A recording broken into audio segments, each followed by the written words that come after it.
आइए करते हैं कक्षा 10 का अगला प्रश्न। मैं हूं हरी सर और आप सभी बच्चे देख रहे हैं आपका अपना YouTube channel maths with Hari sir special Hindi medium के बच्चों के लिए। अब आप दिल्ली में पढ़ते हो, किसी भी स्टेट में पढ़ते हो, ये मेंटल मैथ आपकी काफ़ी हेल्प करेगा। किसी भी क्विज में पार्टिसिपेट करते हो तो भी हेल्प करेगा, एग्जाम में पार्टिसिपेट करते हैं तो भी आपकी काफ़ी हेल्प करेगा। आइए करना शुरू करते हैं। आने वाले दिनों में मेंटल मैथ ही काम आएगा बच्चों, ध्यान देना, वीडियो को पूरा देखे, स्किप ना करें। ये देखो यहाँ पर प्रश्न 31 क्या कहता है। प्रश्न 31 कहता है बहुपद x की घात 2 घटा 1, x की घात 4 घटा 1 और x घटा 1 की 2 में कौन सा गुणनखंड उभयनिष्ठ है। गुणनखंड बताना उभयनिष्ठ क्या है। आइए गुणनखंड कर लेते हैं। अब यहाँ पर लिखा है x की घात 2 घटा 1, हम इसको लिख सकते हैं x की घात 2 घटा 1 की घात 2 लिख सकते हैं, कोई फर्क नहीं है। तो यहाँ पर a की 2 घटा b की 2 बराबर होगा a घटा b यानी x घटा 1 और a जमा b यानी x जमा 1, इस तरीके से, ठीक है। अब यहाँ पर देखो ये लिखा है x की घात 4, तो इसको लिख सकते हैं x की घात 2 की घात 2 और घटा 1 की घात 2 लिख सकते हैं। अब इसे मान लो यहाँ पर ये पूरा a की 2 घटा b की 2, तो क्या होगा, यहाँ पर लिख देता हूँ, तो a जमा b और a घटा b, ठीक है। अब ये देखो फिर आ गया, ये यही तो था ना पहले वाला, x की 2 घटा 1, ये आ गया x की 2 घटा 1, तो इसे तो यूं का यूं लिखना है आपको, x की 2 जमा 1, ये तो रहेगा। अब x की 2 यानी इसे a की 2 घटा b की 2 हमने मान लिया था, तो क्या गुणनखंड आए थे निकल कर, x घटा 1 और x जमा 1, ठीक है, ये आगे ये लिख दिया हमने। अब बाकी बचा ये x घटा 1 सारे की घात 2। अब जब सारे की घात 2 है इसका मतलब है x घटा 1 और x घटा 1 लिख सकते हैं इसको। अब उभयनिष्ठ बताना गुणनखंड कौन सा है। अब आपको समझ में आ ही गया होगा, उभयनिष्ठ गुणनखंड जो तीनों में मौजूद है उसे ही बोलेंगे। तो x घटा 1 इधर भी है, इधर भी है और इधर भी है। x जमा 1 इसमें है, इसमें है, इसमें नहीं है, तो x घटा 1 ये उभयनिष्ठ गुणनखंड है। तो ये प्रश्न आपका हल हो गया। आइए करते हैं प्रश्न नंबर 32। अब देखो x की घात 2 जमा 2x जमा 1, x की घात 2 घटा 1 और x की घात 3 जमा 1 का उभयनिष्ठ शून्यक बताना। शून्यक बताना अब इसमें, अभी तक तो गुणनखंड बताया था, अगर शून्यक बताना हो तो शून्य कैसे बताएंगे, इसको शून्य के बराबर रख देंगे, ठीक है, और x यहाँ पर घटा 1 है, इधर लेकर आएंगे तो जमा 1 हो जाएगा, ये शून्यक होता है। तो इस तरीके का मान निकालना है, ठीक है। आइए करते हैं।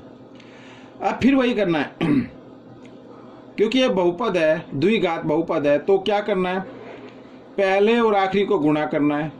कितना आएगा, 1 आएगा, 1 x की 2, बीच वाला जो टर्म है इसके टुकड़े करने होते हैं। ऐसे 2 अंक बताने हैं जिनको गुणा करे तो 1 और जमा करे तो 2x, तो वो होंगे बच्चों x की 2 जमा x जमा x, ये होंगे, और जमा 1। समझ में आया ना, यानी 1 और 1 होगा, 1 लिखने की जरूरत नहीं है। अगर आप इसके गुणनखंड निकाले तो x जमा 1 और x जमा 1 होगा, ठीक है, क्योंकि 1 1 लिया था ना अभी पीछे हमने किया है। अब यहाँ पर ये फिर आ गया a की 2 घटा b की 2 लिख सकते हैं, इसको लिखेंगे a की 2 घटा b की 2 और ये बराबर होता है a जमा b a घटा b यानी x जमा 1 और x घटा 1, ठीक है। आइए तीसरा कर लेते हैं। अब यहाँ पर देखो ये भी गुणनखंड वाला फॉर्मूला लगाना है, a की 3 जमा b की 3 में लिखेंगे इसको, a की 3 जमा b की 3, तो ये बराबर होगा किसके, a जमा b और a की 2 घटा a b क्या है x और 1 लिखने की जरूरत नहीं है, और जमा a b यानी ये, ठीक है। तो यहाँ पर बच्चों उभयनिष्ठ शून्यक बताना है। अब गुणनखंड क्या है उभयनिष्ठ, उभयनिष्ठ गुणनखंड इसमें है x जमा 1 और इसका शून्यक क्या होगा, बराबर शून्य के बराबर रख दो, तो x बराबर घटा 1, ये उभयनिष्ठ शून्यक हो गया। प्रश्न नंबर 33। यदि f(x) 16x की घात 3 जमा 13x की घात 2 जमा x घटा 2 को 2x जमा 1 की घात 3 से भाग दिया जाए तो भागफल बताना है। भागफल हमें बताना है बच्चों। अब इसको पूरा भाग करो या भाग करके देखो कैसे आएगा। सबसे पहले जिससे भाग करना है ना उसको थोड़ा सा एक्सप्लेन कर लो।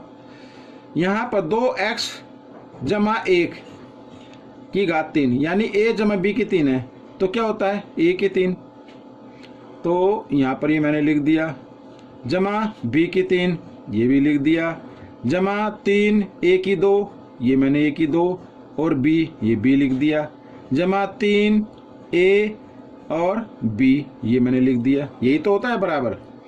अब 2 को 3 बार गुणा करो 8, x को 3 बार गुणा करें x की 3, जमा 1 को कितनी बार गुणा करें 1 ही आएगा, जमा पहले जिसकी घात होती है उसको हल करना है, तो 2 को 2 बार गुणा करेंगे 4, 4 तिया 12, 12x आ गया और x की 2 बार है तो x की 2 आ जाएगा। और यहाँ पर 3 दूनी 6, 6 एकम 6, 6x आ गया। अब इसको घात को क्रमानुसार लिख लेते हैं, 8x की घात 3 जमा 12x की घात 2 जमा 6x और जमा 1। ठीक है, इससे भाग देना है, इस बहुपद को इस बहुपद से भाग देना है, तो हमें भागफल बताना है। अब देखो बहुपद हमारा 16x की घात 3 जमा 13x की घात 2 जमा x घटा 2, और यहाँ पर भाग देते हैं हम किससे, ये देखो 8x की घात 3 जमा 12x की घात 2 जमा 6x जमा 1। तो हमें यहाँ पर ये पहले जो अंक लिखा हुआ है, पहला जो x के साथ गुणांक लिखा हुआ है उसको मैच करना होता है और उसको ही हल करना है। बाकी क्या आता है उसको नहीं देखना, अभी पहले वाले को देखना है। अब यहाँ पर 8 लिखा हुआ है, यहाँ पर क्या लिखा हुआ है 16 लिखा हुआ है, लिखा हुआ है ना। अगर 8 को हम 2 से गुणा कर दें तो 8 दूनी 16 हो जाएगा, x की घात 3 इधर भी है इधर भी है, तो हम क्या करें 2 से गुणा करें, तो 2 को 2 एकम 2 ये जमा 2 हो गया, 2 छिक 12, 12x हो गया, इधर लिख देते जमा 12x, और 2 को 12 से गुणा करें 12 दूनी 24 x की 2, तो यहाँ पर लिख दें 24x की 2 जमा करने, और 2 अट्ठे 16 ये हो गया 16x की 3। बाद में क्या करते हैं निशान बदल के इनको काट देते हैं, तो पहला हमें काटना होता है, ठीक है ना, ये हो गया। तो आगे करने की जरूरत नहीं है। इसमें पूछा भागफल बताओ, भागफल 2 आएगा बच्चों, भागफल कितना होगा आपका 2 होगा, यही आपका उत्तर है। ठीक है, आइए करते हैं अगला प्रश्न। प्रश्न नंबर 34 क्या कहता है, यदि बहुपद x की घात 3 जमा x की घात 2 घटा ax जमा b x की घात 2 घटा x से पूर्णतः विभाजित होता हो तो a और b का मान बताना है। अब देखो x की घात 2 घटा x से पूरी तरह विभाजित होता है, पूरी तरह भाग हो जाता है। हम क्या करेंगे, हम इस संख्या को अच्छे से लिखने के लिए इसमें से x को उभयनिष्ठ मान लो, x निकालो बाहर, तो x घटा 1 ये आ जाएगा, और इसको 0 के बराबर रखो। तो एक तो x का मान क्या आ रहा है 0, और दूसरा क्या आ रहा है x घटा 1 बराबर 0, यानी x बराबर 1। ठीक है, एक बार हम इसमें 0 रखते हैं बच्चों, क्या रखेंगे 0, यहाँ पर 0 रखेंगे, 0 की घात 3 तो कोई वैल्यू नहीं है, यहाँ पे 0 की घात 2 तो भी 0 को 0 से जमा 0 जमा होती नहीं है। तो कहने का मतलब है हमारा जो यहाँ पर मान आएगा, अब देखो घटा a, यहाँ पर x की जगह फिर 0 आएगी, अब a को 0 से गुणा करेंगे तो 0 ही आएगा, और ये रह गया b, क्या रह गया यहाँ पर b।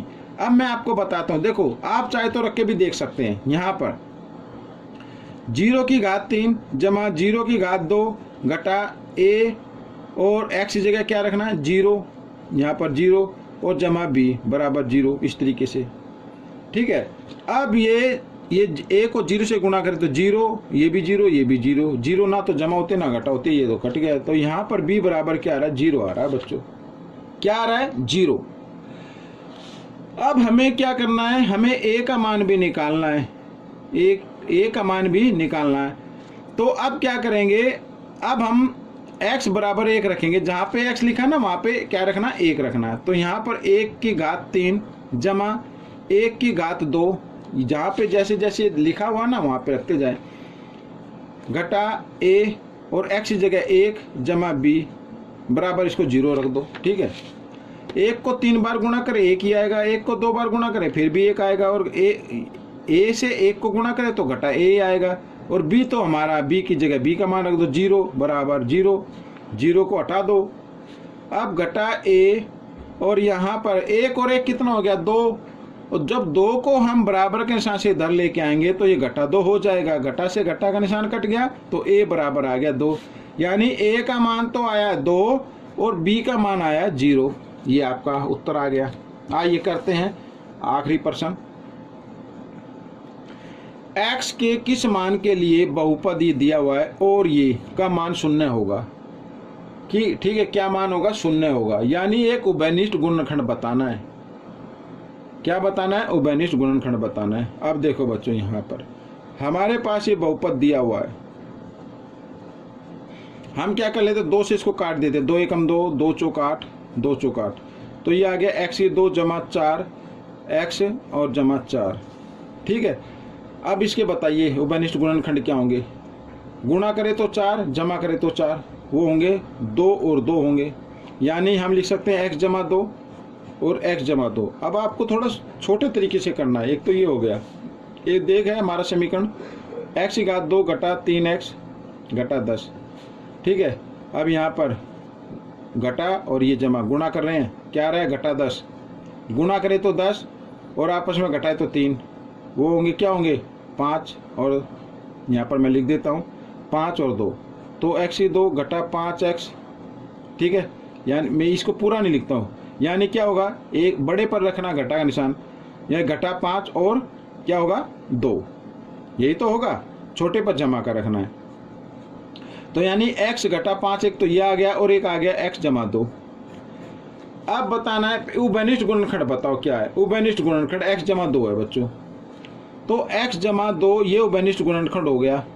इस गुणनखंड से अगर इस बहुपद को भाग दे या इसको भाग दे तो पूरा पूरा भाग हो जाएगा, लेकिन पूछा 0 होगा यानी मान 0 होगा।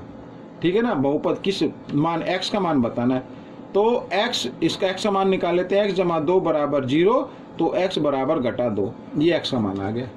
ठीक है, तो ये प्रश्न आपका हल हो गया। आपको ये वीडियो कैसी लगी? अच्छी लगी तो शेयर कीजिए। अब मिलेंगे अगले वीडियो में, तब तक आप प्रैक्टिस करते रहिए। धन्यवाद।